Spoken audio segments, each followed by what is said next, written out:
உதவித்தொகையை 6000 ரூபாயாக உயர்த்தி வழங்கக் கோரி சென்னை கோயம்பேட்டில் மாற்றுத்திறனாளிகள் வாகனங்களை வழிமறித்து சாலை மறியலில் ஈடுபட்டனர்.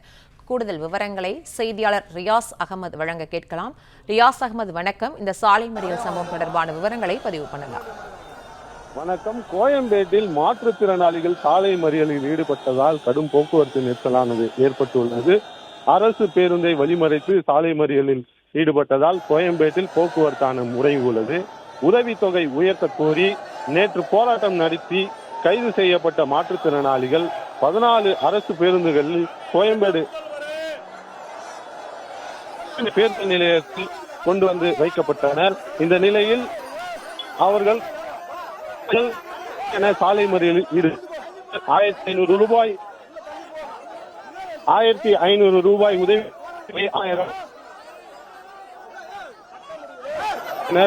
குறிப்பாக தற்போது அவர்களிடத்தில் பேச்சுவார்த்தை நடத்த இருப்பதாக தகவலானது கிடைக்கப்பட்டுள்ளது. சுமார் 500க்கும் மேற்பட்டோர் இந்த சாலை மறியலில் ஈடுபட்டதால் இந்த கோயம்பேடு பகுதிகளில் முக்கிய காரியங்களுக்கு செல்லக்கூடிய போக்குவரத்தானது ஸ்தம்பித்துள்ளது.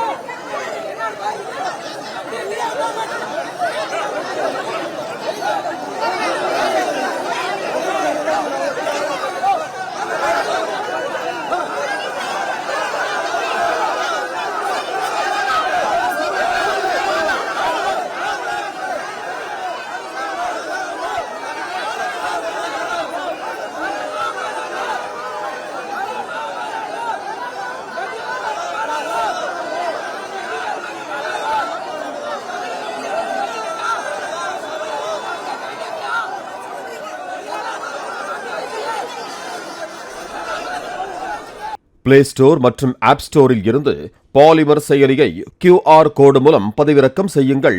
செய்திகளை உடனுக்குடன் பெறுங்கள்.